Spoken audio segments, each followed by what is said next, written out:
Sanford Guide has 4 core products.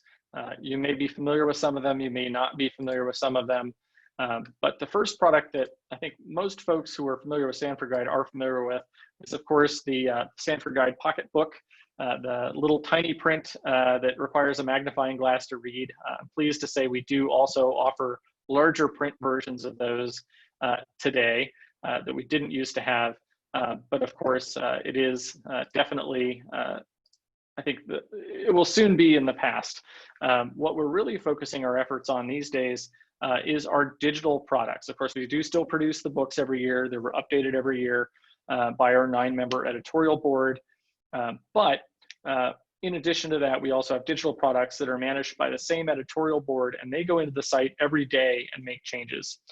So on your screen now, you should be seeing the Sanford Guide Web Edition.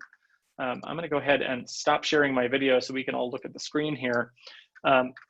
The Web Edition is the sort of the starter product for Sanford Guide's digital lineup. So this is where all of our changes are made to our content, and then they're disseminated out to our other platforms. We also have an antimicrobial therapy mobile app, which is the most inexpensive and offers most of our content. And then we have the collection mobile app, which is typically what's used at the enterprise level. That adds in comprehensive information on HIV/AIDS and hepatitis prophylaxis, management of co-infections, and then of course support for Windows 10. The collection and web edition are also available as a bundle, which we call Sanford Guide All Access. So that is the typical solution that many of our enterprise clients choose, is all access, so that's available for everyone. All right, so these are all based on the same content.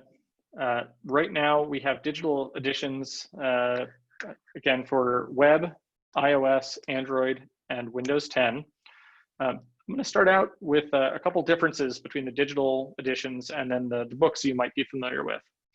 So the first one I already mentioned, which is that our content is updated almost daily by our editorial board. Every morning we push out a new change to the website and mobile apps, so that you'll always have the latest guidelines in whether you're in clinical practice or in the teaching environment. We're not trying to cram it into that tiny book. So again, you don't need to invest in a magnifying glass, but we also don't have to cut things out when we add new drugs or treatment guidelines every year in the book. That's one of the biggest issues that we have to grapple with as we edit it, is determining, what we might be able to leave out, because of course we don't want to create an encyclopedia. We want to create a pocket guide. It's organized by topic rather than by table. So you're used to flipping around a lot in the books and the website. It's not necessary to jump around as much. I'll show you that in a couple moments. And we did carry some of our tables over though. So I said, it's organized by topic. So you see we've got our syndromes, our pathogens, our anti-infectives, HIV/AIDS and hepatitis, as I mentioned, are currently sort of a separate product, but they're available on our enterprise licensing. Prevention prophylaxis, activity spectra, and then tables and tools, which I think is an underappreciated section of this digital material. Particularly helpful, we've got information on drug-drug interactions, enzyme and transporter mediated interactions, really helpful tables you can dive into here. We can either scroll through to see different drugs, or we can always use the search window to start typing the name of a drug, and it will filter our results down to that drug. Similarly, we have tables for dosing. So some of the better ones, we've got a pediatric one and a renal impairment dosing table. Those get used a whole lot. I'll just dive into the pediatric one quickly.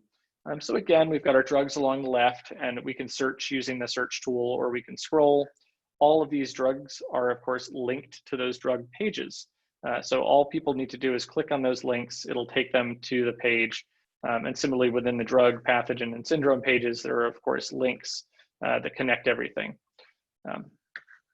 So moving right along, we also have a pharmacology table. So if we go back to our pharmacology data, really robust pharmacology table. Again, it's got our absorption of PK parameters, tissue penetration for quite a few drugs.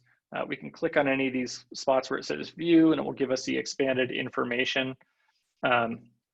So that is available. And then finally, we have some calculators. So obviously, we've got things like colistin dosing and creatinine clearance and GFR. We recently released a vancomycin AUC calculator that I will let one of our panelists share later. But a really robust tool to calculate your AUC. And also you can export the results in either PDF or plain text format. Everything is fully searchable. So unlike the books, you don't have to be flipping around. You can just type in the name. If we wanted to look up community-acquired pneumonia, we can just start typing, and we could see already, all right, outpatient is our second result. We'll go ahead and click on that. Includes a whole lot of calculators, spectra of activity. For those of you who are fans of our book, I'm sure you're familiar with table 4. So if we go to our spectra of activity here, you can go ahead and click add all. It's the same table as from the book, except here it's interactive. So anything with a little black triangle, you can click on the interaction. It's going to give you, it means there's a note related to that. Here it's reminding us not to use doripenem for any kind of pneumonia. Likewise, we can actually scroll through the table to the bottom. We can clear out all the rows. We can scroll to the right, clear out all the columns. And we can go to add bug or drug, and we can add in, maybe we want to add in carbapenems.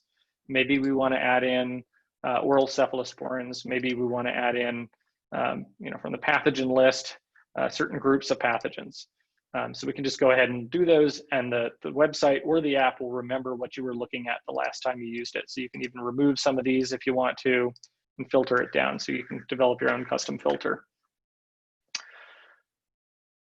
I'm going to go ahead and share with you my mobile app. I'm going to share an iPad today, but this also works on iPhones. It works on Android tablets, Android phones, and even Windows 10 if you're using the Sanford Guide Collection app that's included in our enterprise licenses. So looking at the screen now, we see it's the same menus we saw before. A couple of things that are added in the app. We can do bookmarks and notes. So if I tap on bookmarks, I'll see the different pages that I've bookmarked. I can go there to the page. It's going to show our note at the top of the page. I can always go in and edit those notes. I can always go into other pages and add in. I'm just going to pick a page here. I can add in another bookmark just by tapping the bookmark icon at the right side of the gray bar near the top. And there's my icon, or my bookmark. I can put a note in the notes field if I so choose. All of that is available as part of our enterprise licensing. This is all part of all access. You get the web and the mobile edition. And frequently that's the most popular among students because they can actually take it out into their clinical sites as well. So they don't need to be on campus or on your campus network through a VPN or easy proxy. So with that, I'm gonna turn off my screen sharing for the moment and turn my video back on, and invite our panelists to join us. That's probably enough for me for now. So I'm gonna turn our discussion over to our two panelists who are both faculty members in leading training programs, Doug Black PharmD and Rhonda Arthur DNP. Doug Black PharmD is a professor of pharmacy at the University of Washington in Seattle, Washington. His expertise is in the field of pharmacology and anti-infective agents, and he joined the Sanford Guide editorial board as a contributor back in 2012. Doug is also the principal author of our monthly ID update newsletter. So if you're interested in that, we will provide you with a link in the chat window a little later on. That's a free newsletter. You don't have to be a subscriber to access that information.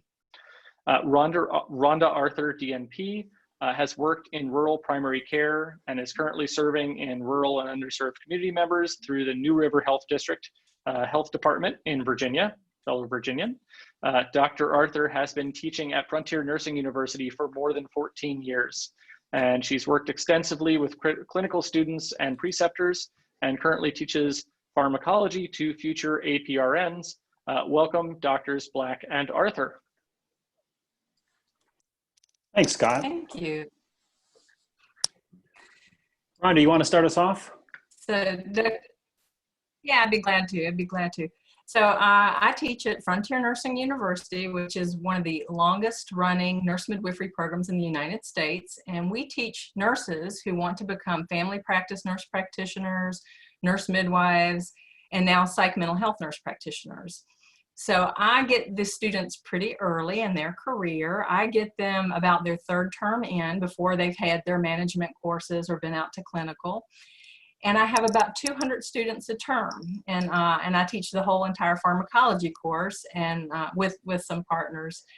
But Sanford Guide is one of the tools that we use. We want our students to go away from us using evidence-based practice with a real focus on safety. And we feel like the Sanford Guide is one of the point of care references that's really good for them to learn to use. And so my goal is by the time they leave my course, they have the ability, the basic abilities to get in and out of the Sanford Guide, understand how to use it appropriately. We start them with videos, sort of just like what you just saw on how to use things. Then they have some practice activities throughout the course that they work on, little practice quizzes. We have one night where all the students come together in a Zoom meeting, kind of like this, where we have resource rodeo, where we give them questions quickly and see if everyone can come up with identical answers that are correct. Both for things like, the primary regimen for whatever we're looking at, or the alternative if we've given some contraindication or some reason why they might need an alternate therapy. And the other thing that we like to focus on is we give them lots of things to look up that really don't require antibiotics, so that they start to get the idea of antibiotics aren't the answer for everything, and antibiotic stewardship. And then by the time they leave my course, they are expected to achieve 100% when they use these resources to find identical answers, to be sure that we're all pretty much, online and in a safe situation with using these things appropriately. And then they're encouraged later on in their didactic courses, as they learn different management of different diseases, to continue to keep looking back and checking and noting, for updates or, how to use this, so that by the time they get to clinical, we expect them to be pretty proficient with the use of these types of resources. And we actually use the web edition. We started off with some students had mobile, some students use the book, and some students use web edition, and we realized we were all getting different answers, and that's because of the frequent updates. So we all settled on just using the web edition for our coursework. So that's what I can think of for us. Doug, do you have any other thoughts or questions about that for us? Okay. So Scott, should Rhonda and I finish at a specific time? We've got plenty of time. So we've got 45 minutes left. Amanda needs probably 5 minutes, and that's about it. So you've got all the time in the world. You never tell an educator that. And again, folks, if you do have questions for any of our panelists, feel free to put them in the Q&A, and we'll get to them at the end. Okay. Well, Rhonda, thanks for what you said. And I want to welcome all the participants today. I think I saw George Allen's name on the list, and George and I are old friends going back a number of years. So I've been a faculty member at the UW, University of Washington, since, well, the mid 1980s. And infectious disease has been my thing. And these days I do a lot of teaching, and my primary students are the PharmD students, Doctor of Pharmacy program. But I also have courses in the PA program, a course in the nurse practitioner program, and Bachelor of Science in Nursing program. So most of what I do these days in academia relates to teaching. And this opportunity to be part of the guide team was great, because I've been a heavy user of this thing since the 10th edition, which was 1979. And now I actually get a chance to help make it into what works really great for me, which probably shouldn't be my main motive, but since we use it every day in our patient care and in our teaching, the fact that I can make it the way I want it and help make it the way I want it really works out. So I have 3 suggestions for you as to how you might consider using this tool in your teaching. And there's a lot of different ways to use this tool, but I have 3 main suggestions. And be it pharmacy students, nursing students, our PAs, our nurse practitioners, one of the things people struggle with is learning not only microbiology, but learning the spectra of activity of these drugs. And for the microbiology, I can give them a taxonomy chart. But if you're just learning this stuff for the first time, they're just, these things are just words. And yeah, they've heard of E. coli and Staph aureus, but when you talk about some of the other microbes, they're just words they're memorizing and they don't really have context associated with them. They're not really sure of any of the important details. So I found that the pathogen section of the guide, or they find that the pathogen section of the guide is actually pretty helpful because it's a little blurb about these microbes and some of the key stuff. Like they can learn which microbes are AMP-C producers or which microbes are ESBL producers. And they don't have to wade through a whole bunch of stuff. And they're forever asking, isn't there some sort of review article they can download or find that summarizes microbiology? And I've never found a review article for that. I mean, there are textbooks for microbiology, but it's a huge discipline. So they do find that the pathogen section of the guide, which may not get used as much as other sections, can be very helpful in learning some of the important details about the microbes. But that's not my main thing I want to share with you about the microbiology in terms of teaching. I really feel like one of the best things we've done in the time I've been, and I actually didn't have anything to do with this, but discovered it one day that it had been done and it's great, and Scott showed it to you, was this Spectra chart, but the fact that you can customize it. The customized feature is really great as an educator. So here's how I found it works. You know, we teach our courses in a disease-oriented fashion. We'll have a day on acute otitis media, a day on bacterial sinusitis, pneumonia, VAB, et cetera, et cetera. So let's say we're doing the day on AOM, acute otitis media. You can go in here on the web edition or on the phone or on the iPad, and I'll typically do it on the web edition, so I have a big screen. And you can select and make your own little chart of the important microbes in AOM, which would be strep pneumo, H. flu, MCAT. You can select those microbes. You can maybe throw in group A strep if you like, or maybe Staph aureus if you think that's important.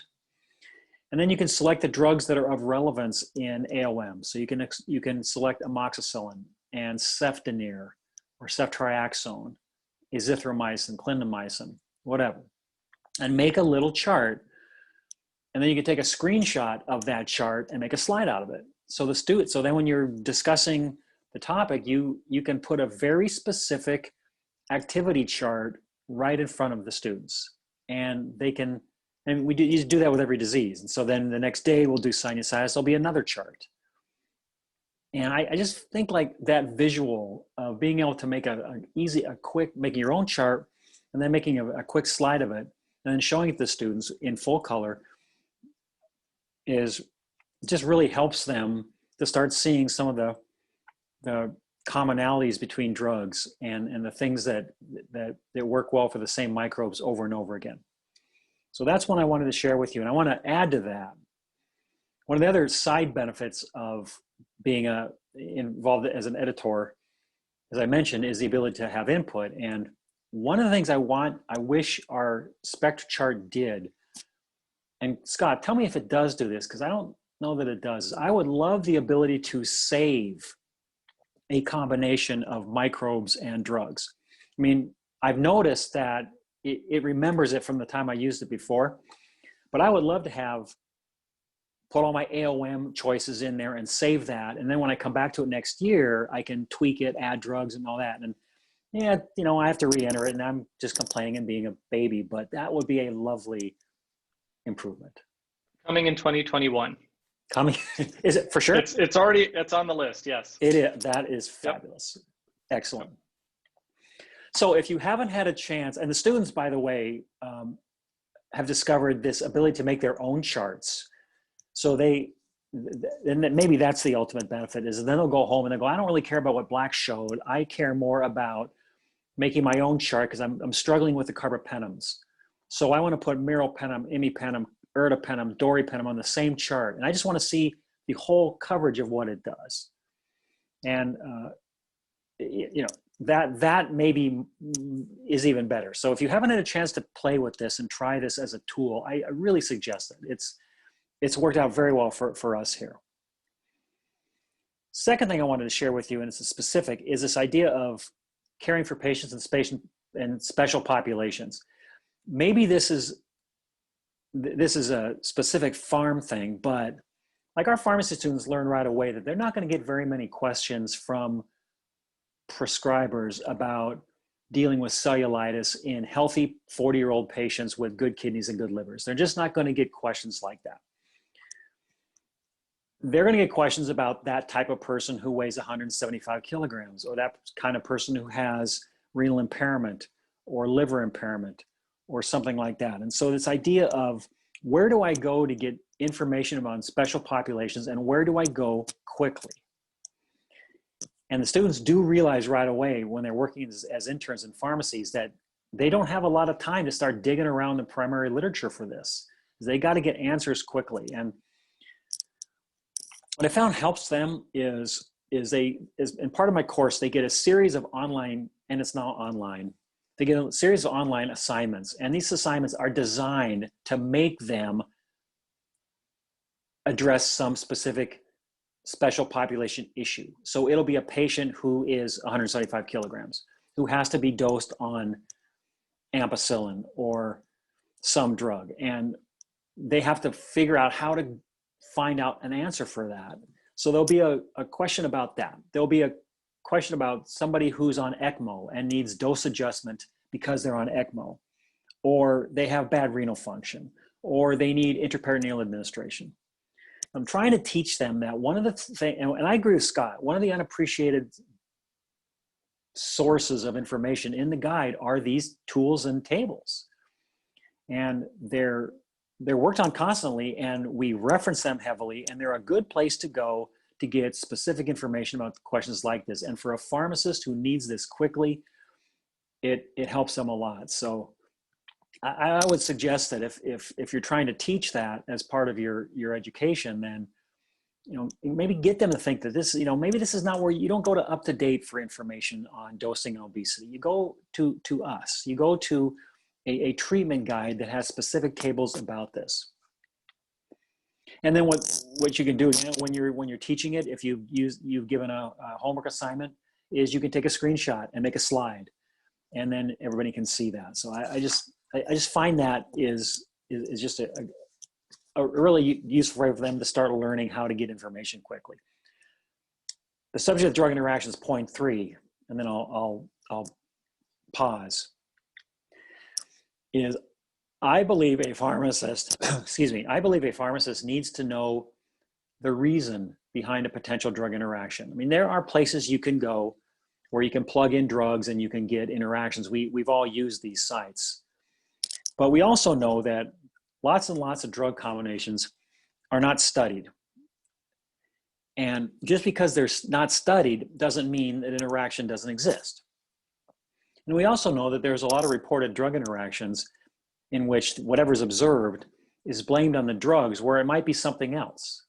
Like it might just be the general downregulation of the CYP system that's responsible for the interaction, not the fact the person's on a particular drug. So plausibility is important. And the table in the guide of CYP enzymes and transporters that Scott showed you, I kind of feel as an educator is more useful than the drug interaction table itself. In this, because I want my pharmacy students to question an interaction that someone's talking about if they can't think of a reason that it might be there.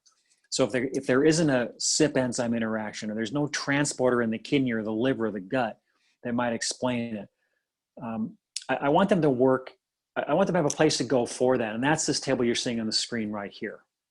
So there you can look at the various antimicrobials, and you can see what CYP or transporter a drug is the substrate for, and then what is, if there's an interaction of the drug at that particular enzyme, is it an inhibitor or is it an inducer? And then once again, if you're teaching this, you can make a screenshot of the relevant data and put it up on the slide. So constant theme with me is best thing was ever invented with computers is the ability to take screenshots and make slides really quickly. So if you've not looked at this table, I hope you will. And one of the things I think maybe we're serving I'm biased here, is because Phil Hansen and John Horn, who arguably are among the world experts on drug interactions, were University of Washington faculty colleagues of mine for decades. But John has retired and Phil has retired, and I'm not sure what the future of their yearly textbook they put out is. And I suspect that it may not have a future. And so there needs to be a source for this. And so if you've gone to the Hansen and Horn stuff before and you're having trouble finding it, then this might be actually what you're looking for. Because this is, I really believe in the importance of knowing plausibility behind these DDIs. And then finally, and I'll mention this because Scott mentioned it, is this Vanco AUC calculator. That is one of our summer creations, and we are responding to the recent published guidelines. And without getting into the debate about whether or not you should follow AUC or troughs, the fact of the matter is the guidelines recommend them, and so people need a way to calculate them. So we have a calculator now that does that. And it's very similar to other online calculators. I can promise you it asks for the minimum amount of information. And we have tried our best to ask it in such a way that it's easy to understand. So it's basically asking you for 7 pieces of data: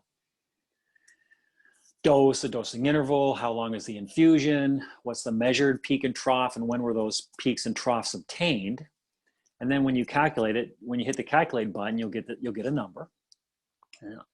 And through the magic of Zoom, numbers are being filled in right as we put in, so there you go, look.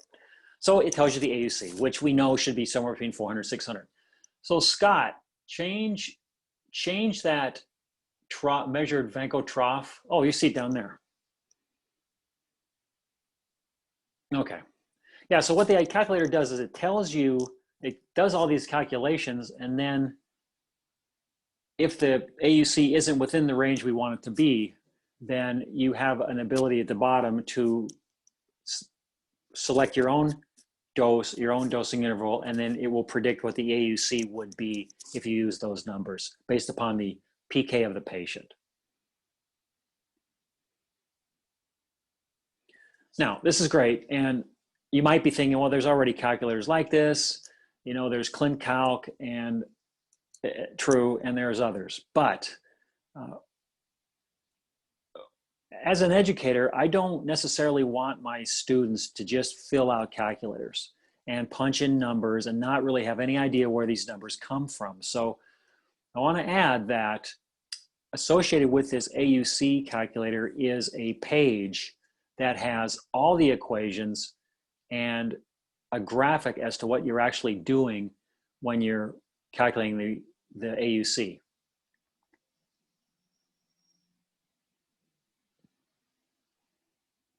As you can see, people who use the AUC calculator like Scott fall in love with it immediately and just can't not play with it.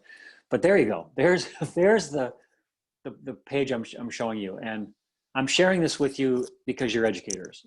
And you may have the same view I do, which is calculators are great, but I'd like my students to understand why. So this page is the basis behind everything we do with that calculator. A graphic showing the trapezoids that we're calculating using the log linear equations. And if you scroll down, you'll see all the equations that we use. There they are. So the first trapezoid is a easy linear equation, and the second trapezoid is a logarithmic equation. Then we add them together, and that's the AUC. And then we make sure it's the AUC over a 24-hour period.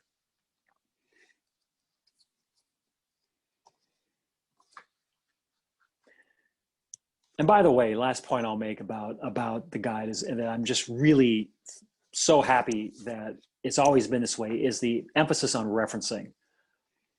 There's just too much stuff now on the web that you can get information, but it's often not clear where it comes from. And we try to reference any statement we make if it's at all controversial or new or even if it isn't. I mean, we like to kind of show people where it came from. As someone who teaches students, and forever beating on them to not just, read stuff and parrot it back, but make sure you know why where stuff comes from. It's handy to have that as well. So I hope you find the referencing helpful. That's a major emphasis with us. And I hear, we talk about it and make sure we do it correctly all the time when we go to our meetings. And I think that's one of the things that makes this a useful tool as an educator. So I think that might have been more than 5 minutes, but I will, maybe 10, but I'll stop there with my specifics. Great. Rhonda. Thank you so much, Doug. I have some questions. I don't know if Dr. Arthur has anything else you'd like to add before I dive into some questions. No, I'm good. Thank you so much. Okay. Sure. So this is a question that I'd love, Dr. Arthur, if you could start. I'm curious what some of the biggest challenges are that face your students that the Sanford Guide might help them to overcome. Well, again, my students are really early. They haven't really worked a whole lot with management yet. And so, again, we want to be sure, like Doug said, that they're using evidence-based sources and not just Googling things on the web coming to answers. And so for us is that they're actually understanding where to find the information in the guide, how to put it in correctly, and then interpret at our level exactly what they are reading. And then we take it to the next step that they're thinking about things like contraindications, even though something may be a primary recommendation, that they're thinking about things like pregnancy or lactation or those sort of things if they needed to go into alternative regimens. So really, it's just getting them started, getting them used to the book, and having them do a little bit of critical thinking about recommendations. Sure, thank you. So you mentioned the book, so I'm going to ask about it. So do you prefer teaching with the digital version, or do you prefer the books? I know there's different schools of thought on this. I believe my words are probably wrong. I started a long time ago with the itty bitty book, and so the Sanford Guide to me is a book, even though it is, we use, in our course now, we just use web edition, and that's so that everybody uses. I have 200 students, and when we're trying to teach, I need to teach the exact same thing to everyone at the same time, and so we do use the web edition. Yeah, we try to make it difficult for you by updating the content as you're teaching. So. Well, and I have learned, I used to be a little offended if they jump back with, and try to tell me that my answer was wrong. And now I've learned that my answer is wrong. It's just been updated, and I have to be gracious and admit that changed last night. Great. This is a question for either of you. How do you see the classroom use as distinct from clinical use? Or is it, Well, I can start and then see if Doug has anything he wants to add. But for me in the classroom, it's really that introduction and getting them used to where to find everything and how to put the information in. And, once they're used to it, it's not a whole lot different than when they go to clinical. We just hope that they're more practice at it for our point of view when they make it to clinical. Great. Yeah, I was just thinking, I would agree with that there's not a lot of difference. I mean, I think our students get frustrated with a couple of things. And one thing that frustrates them is they look it up to date, or they look at some other source and they find that it's not the same. And so part of the teaching process in either the classroom or the clinical setting is getting people to understand that this is kind of there's not a lot of agreement, 100% agreement on anything in medicine. And ID is certainly subject to that. So getting them comfortable in the classroom with the fact that there's gray area is not a bad thing, because it does, when they get to the clinical area, when they find even more gray area, they're sort of already used to it. So, yeah, I would agree with Rhonda that it isn't a lot different, but just getting people in a safe environment to see that is helpful. Great, thank you. So I want to make sure that we do leave enough time for my colleague Amanda Robinson. She is our Director of Academic Accounts, and so if any of you are out there and have questions about how to do academic licensing, anything like that, chances are you're going to be speaking with Amanda. Amanda's been with the Sanford Guide for 4 years, and she's worked to develop enterprise pricing models and different types of student discounts to try to help fit the needs of these academic training programs. So Amanda, if you could share with us a little bit about some of those discounts and how enterprise licensing typically works for academic institutions. Sure. The first thing I want to say is I do see some familiar names in the attendee list, so thank you guys for all coming. I do work with the academic pricing and things like that, and one of the benefits that universities have is that they get our product way, way cheaper than retail price. So generally a web edition subscription is $50 and all access is $80. We can offer it to students on an institutional license for about $5 to $10, depending. We do some tiered pricing, so it really just depends on how many students you have in your programs. I work and go to a lot of the trade shows, and I have a unique ability to talk to a lot of students. I am always amazed by the number of students from many different universities that know the name Sanford Guide. They come up, they know who we are. A lot of them that use the institutional licensing really love the mobile apps. Some of the things I hear most is, this is great because I can take it with me on rotations. And if I'm in a really weird spot in the hospital that has no internet connectivity, I can still get my content on my mobile app. I just don't really have a lot else to say about pricing, except that I would be happy to assist anybody with any pricing if they're interested. Just contact me after the seminar. Great. Thanks, Amanda. And yeah, I'd say that the key thing to know is we do not charge the same prices to students and to academic institutions as we do to hospitals and other clinical facilities. We really want to make sure that those students have access to the Sanford Guide in the classroom. They're going to have enough debt coming out as it is. We'd rather not be a significant contributor to that. So be sure to reach out to us. We do have discounts. There's no reason that they should go to Amazon to purchase their book. It's going to cost them more. So they can reach out directly to us, or better, you as the faculty can reach out to us, and we'll provide you with the information that you need in order to make sure your students get the best deal available. With a couple minutes we have left, I wanted to check and see if we have any other questions. I know that there aren't any in the Q&A as of yet, but if any come up, I've got one more question for Drs. Arthur and Black, but if you do have a question, now's your chance to put it in, not 2 minutes before we're wrapping up, because we might wrap up early. So, so I'm curious,